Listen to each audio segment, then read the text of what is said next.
नमस्ते फ्रेंड, आप सभी का एक बार फिर से welcome.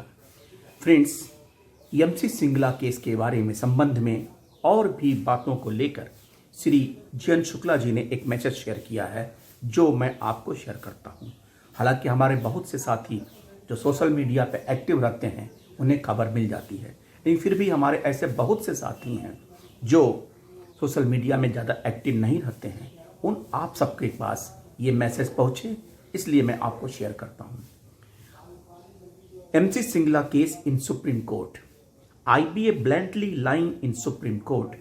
Big working unions endorse IBA line. Retiree union run round like a headless chicken.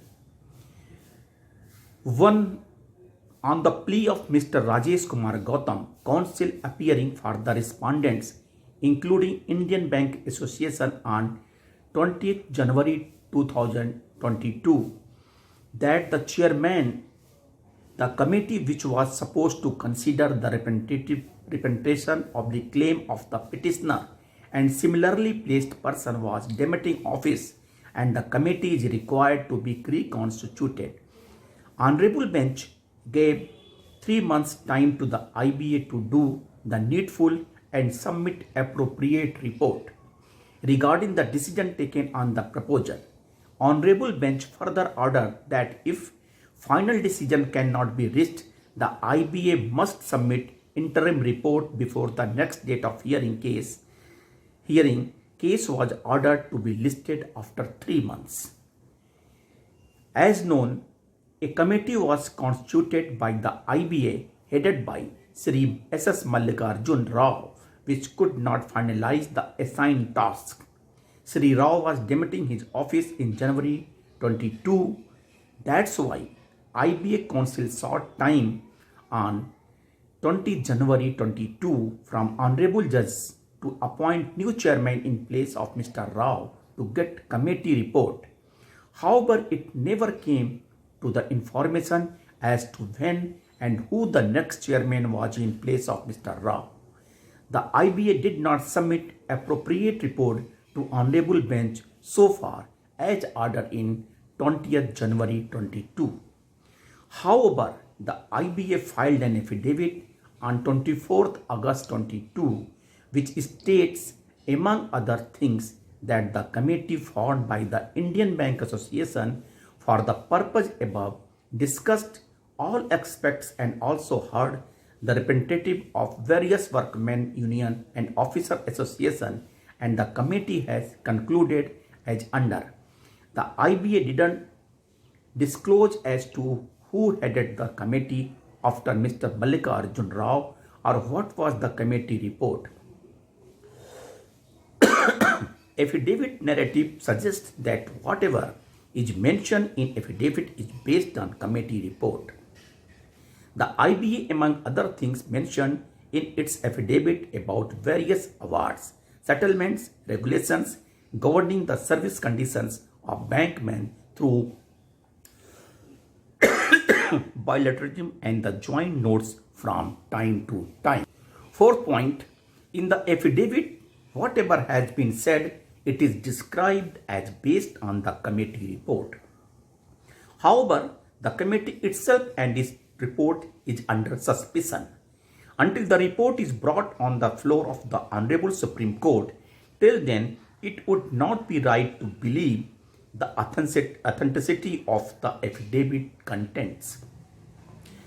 Fifth point, the IBA said in its affidavit that there is no provision in Pension Regulation 95 for any updation in the pension of bank employees and officers, that therefore it would neither be appropriate in principle nor would be financially viable for the banks to accept the representation claim of the employees for updation of pension at par with the central government employees, particularly when there is no parity between the two set of employees, that is the central government employees and the bank employees inter alia, for the reasons that the pension in the banks is paid out of pension funds created out of the bank's contribution to the PF, whereas in respect of central government employees, the pension is paid not out of pension fund but is treated as a revenue expenditure and paid out of budgetary allocation. 6. Really, is there no provision for any updation? Given the fact that updation provision has been from first day of pension application, that is 1st January 86, and done to, it's totally false. 7 point. Pensioners have nowhere made any demand to update pension at par with the central government implies. Bank pensioners have been demanding pension updation on RBI line, which is an agreed and admitted item, admitted term in the pension settlement dated 29th October 93. A small committee decision dated 26 March 94 and in BPR 95. Hence, IVA averments that the bank may made any claim documentation for pension updation at par with on any parity ground is a blatant lie, particularly in circumstances when it's well settled in unambiguous terms that all terms and conditions including pension updation will be in line with Reserve Bank of India. Landmark question is, why should pensioner claim anything on ground other than stipulated in pension settlements, small committee decisions and the BPR 95? 8 point. However, clause 56 of the BPR 95 inter alia provides to take due regard of CCSR 1972 or CCS rules 1981 in case of any doubt or dispute in implementation of these regulations of the Pension Regulation 95. As a fact, updation is disputed by IBA management as they say of no pension updation provision. In such event, they should take due regard of the CCR 1972 to clear their doubt and ascertain whether pension updation takes place with wage revision of central government employees. If it's there, IBA must take due regard and do it in banking too. 9 point. Is it committee report or IBA's manipulated opinion aimed at substantively or covertly influencing the mindsets of the honorable judge on bench?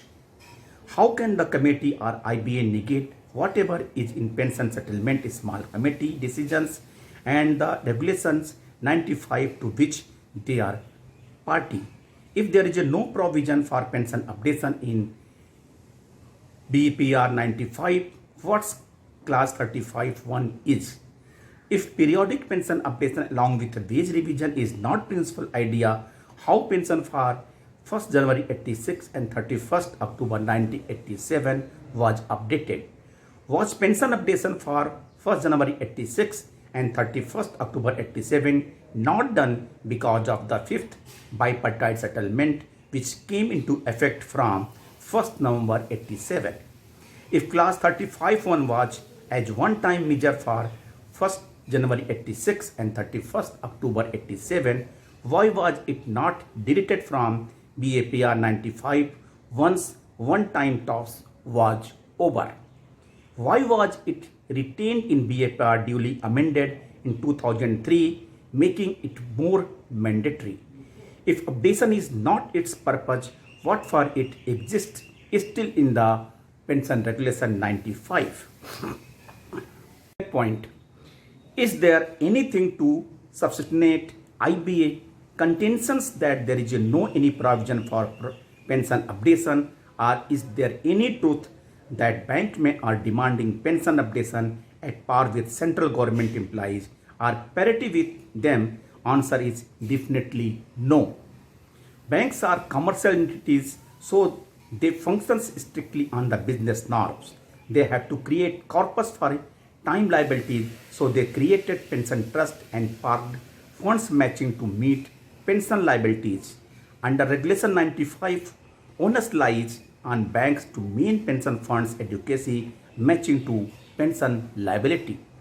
Pension by intent has periodic updation along with wage revision be it central state government, RBI, NABARD, etc. It's flowing from pension settlement. Small committee decisions and the BPR 95 updation right is not subject to any condition except that of wage revision. It has nothing to do with financial viability, feasibility, etc. Banks being state cannot take shelter of bankruptcy at denied rights. It's bank contractual obligation to maintain pension fund adequacy to ensure a smooth pension payment to pensioner. In simple words, pension updation in concurrence with wage revision DA are not subject to financial feasibility at all. Shri Jayant Shukla. सबसे एक line की बात है, अगर आपके नियत में खोट है तो सारे क्लाज बेमानी है, अगर आपकी नियत में सच्चाई है तो क्लाज का इंटरप्रिटेशन आप सही माने में कर सकते हैं और पेंशन रिटायरीज के अधिकार को दे सकते हैं। थैंक यू, नमस्ते।